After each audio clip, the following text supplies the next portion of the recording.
Hi, I'm Katie with Modern Textiles, and today I'm going to show you how I trim and bind my quilts with machine binding. So I've got here my Ironwood quilt that just came off the long arm. It's still got all the excess batting, everything as it would be when I unload something. So I've got my longest straight edge ruler, which is 36 inches. I have a square 12.5-inch ruler, and honestly, I don't think I've added this ruler until just this last year.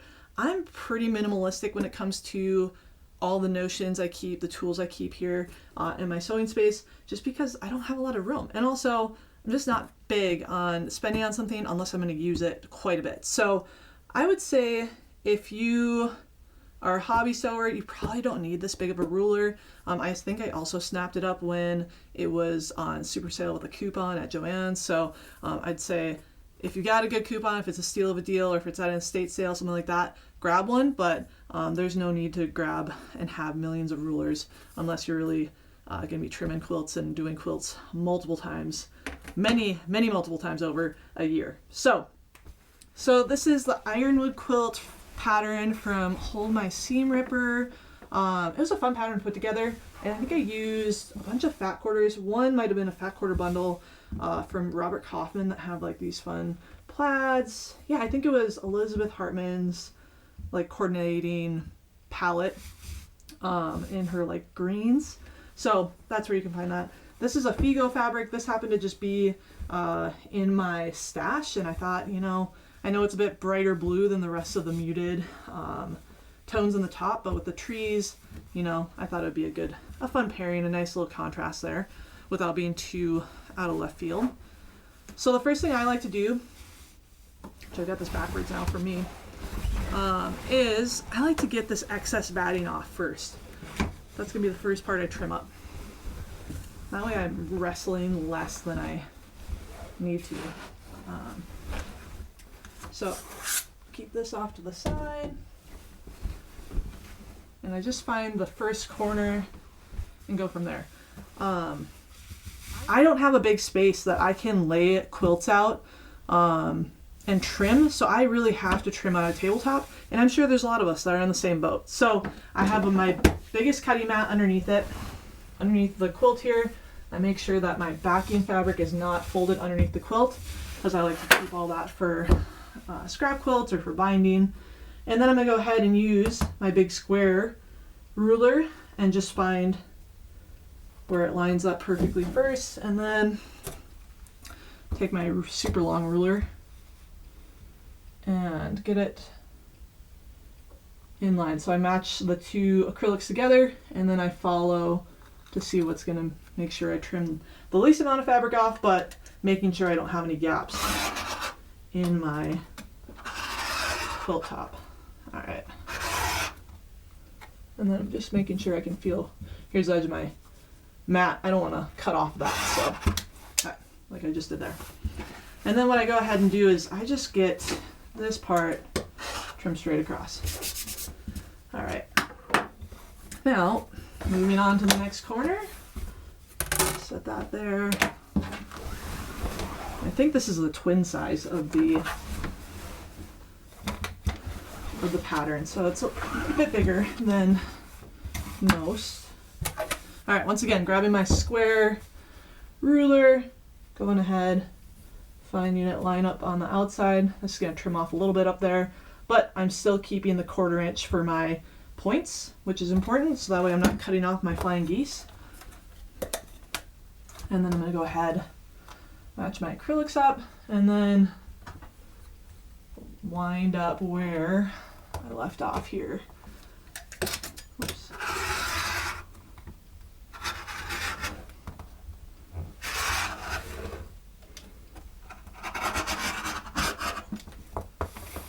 Okay. Oops.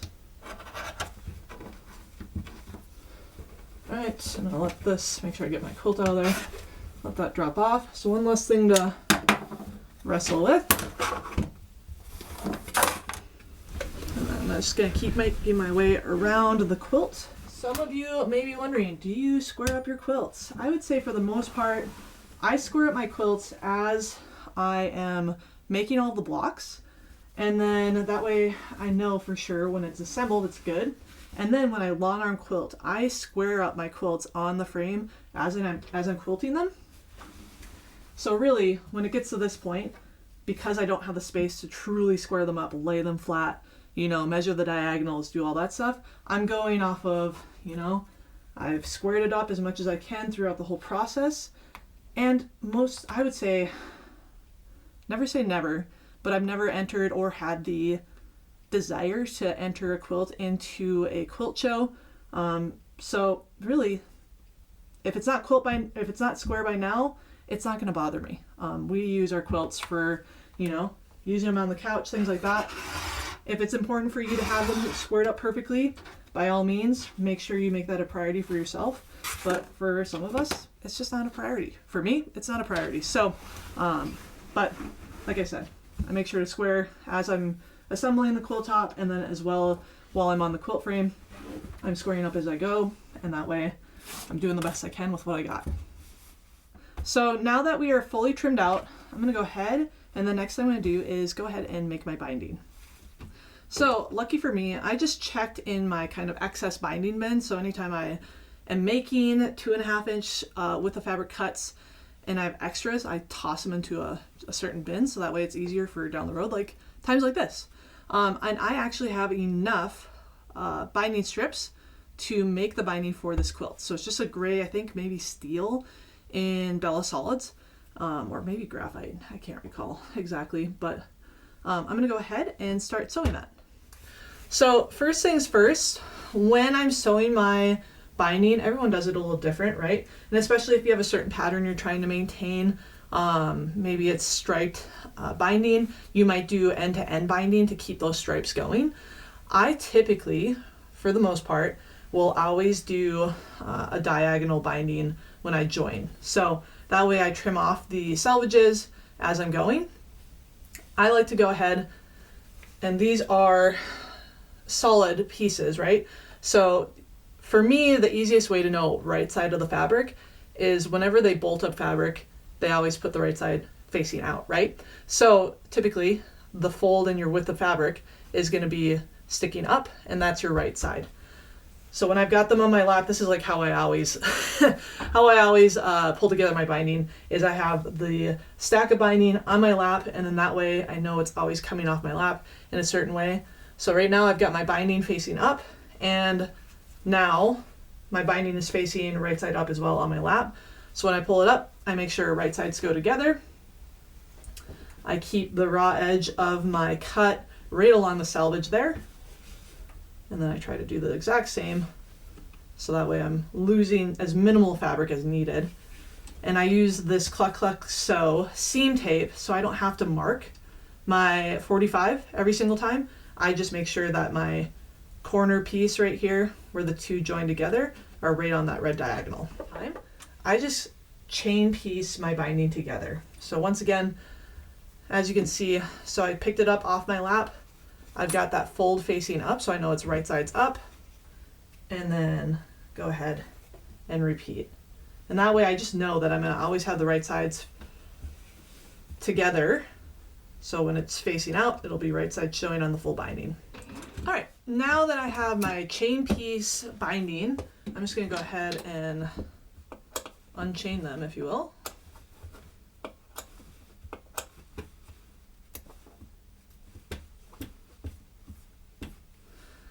And then I'll trim off the, not dog ears, if you will, but the excess from where we seamed everything together, just leaving a 1/4 inch seam allowance. All right, now that I have my binding prepped, sewn together, I'm gonna go ahead and press this in half, making sure I've got wrong sides together when I'm pressing. And then that way we can then go ahead and attach our binding strip to the front of the quilt top.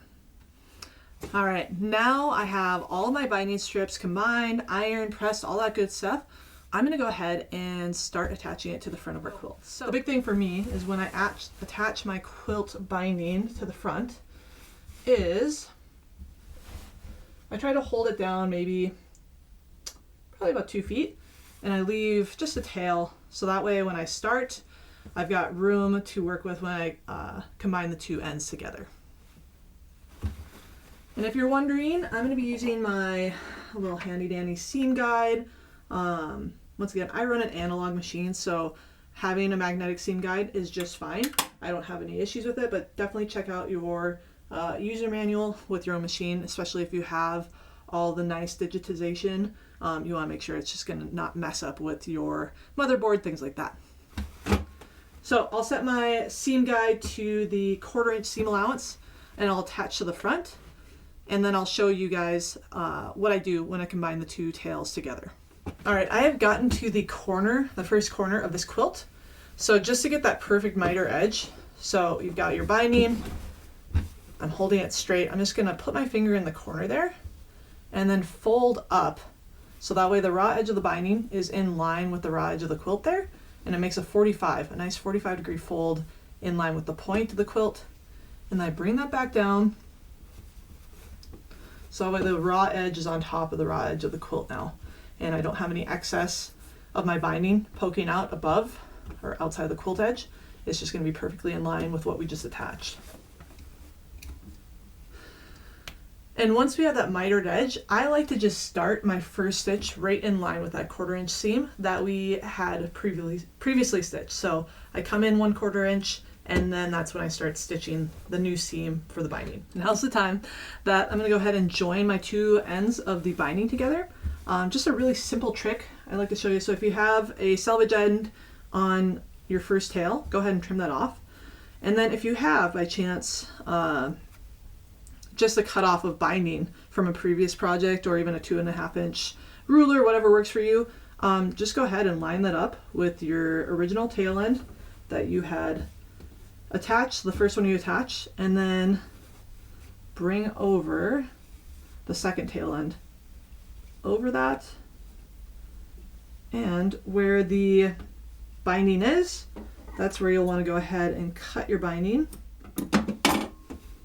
We'll get rid of that scrap there. We'll pop this over to the side. And now we can go ahead and combine these two pieces of binding. And as you've seen probably in my other videos, I always double check that I don't have any twists and everything's gonna line up right, that it's nice and taut, that there's no looseness in this binding, because otherwise it'll pucker up like that. Now I'll go ahead, since it's all good, I'll trim this to a 1/4 inch seam allowance. Get those dog ears off here.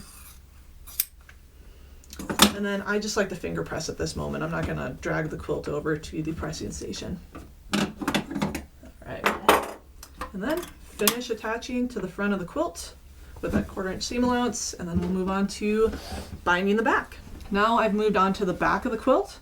I'm gonna go ahead and move my magnetic seam gauge over to the 10mm mark. And I'm gonna go ahead and grab, I like to use 2 to 3 clips, Wonder clips. And this is where I start. I always start on a corner, and I just clip that corner and then make the first couple of clips. If you want to make this a little bit easier so you don't have to keep kind of not wrestling the binding, but it might make it easier for clipping, is if you go ahead and take your iron and on the front side, just use your iron and press it over. That makes it a little bit easier for doing all the clipping and things like that. I prefer to keep things quick, and I'll just go ahead and clip as I go. Some people like to clip their whole quilt all the way around before they sit down to their sewing machine. Once again, I kind of am a quilt as you go, a sew as you go, make it quick. I don't know, that's just my preference. You can do it however you want. There's no right or wrong way. You're getting quilts done, and you're having fun, enjoying your hobby. Now that I've got gotta wrangle this quilt so it doesn't try to drag me one way or the other. The only other adjustment I make is I slow down. So usually on my Juki, I'm running full tilt on the Jackrabbit. Now I usually go about half speed, so I have to slow down and I can't allow for those stitches to fall off the binding, okay? My seam gauge can only do so much for me. The rest is gonna be, me taking the time to actually slow down and stitch properly so that way everything falls right. I'm gonna grab my top thread. I'm gonna drop my needle and then bring it back up so that way I can bring my bobbin thread up to the top, and I know that those back few stitches are going to be great, and they're not going to be a rat's nest like sometimes it tends to be, right? And then from here, so I started, you can tell, I started right in line with that 1/4 inch seam from the attaching the binding to the front. And then I'm just going to do a couple of back stitches, never going over that 1/4 inch seam. All right, and then I'm just going to go ahead and trim these just so they're out of the way. And then we'll start sewing, or we'll be just making sure when we're bringing the binding over, we're just covering that seam from attaching the binding to the front of the quilt. All right, I'm going to show you what I do when I get to a corner of a quilt. I'm just going to go ahead and get this bottom binding pinned into place or clipped into place. All right, so here we are. We've got our corner ready to go. I just like to take a straight pin and go ahead. Since we've got this flush right here, don't worry about any of these stripes. You could cut them if you want right now. You could cut them after the fact. Let's just get them out of the way. I just take a nice old straight pin, I fold this up, and then I go over to this edge here of the quilt and then fold back my binding. And that way I've got a nice mitered corner. I clip it into place, and then we'll go ahead and sew. Big thing is I'm going to go ahead and hold this. If you want, you can use your stiletto if you got one for bag making. I'm going to stop my needle right in this corner.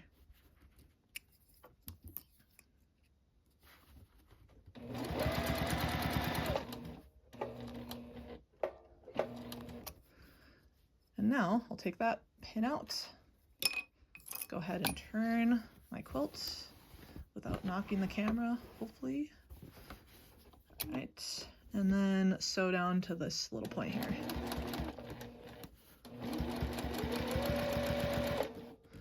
All right, move that clip.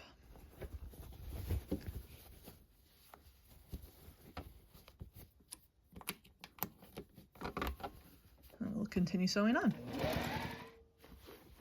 And then we've got that nice mitered corner on each side, and it comes right around. All right, and there you have it, all trimmed and bound, machine both sides. In the next video, I'm going to explain everything you need to know about Y backs and how to measure fabric for your quilt backs.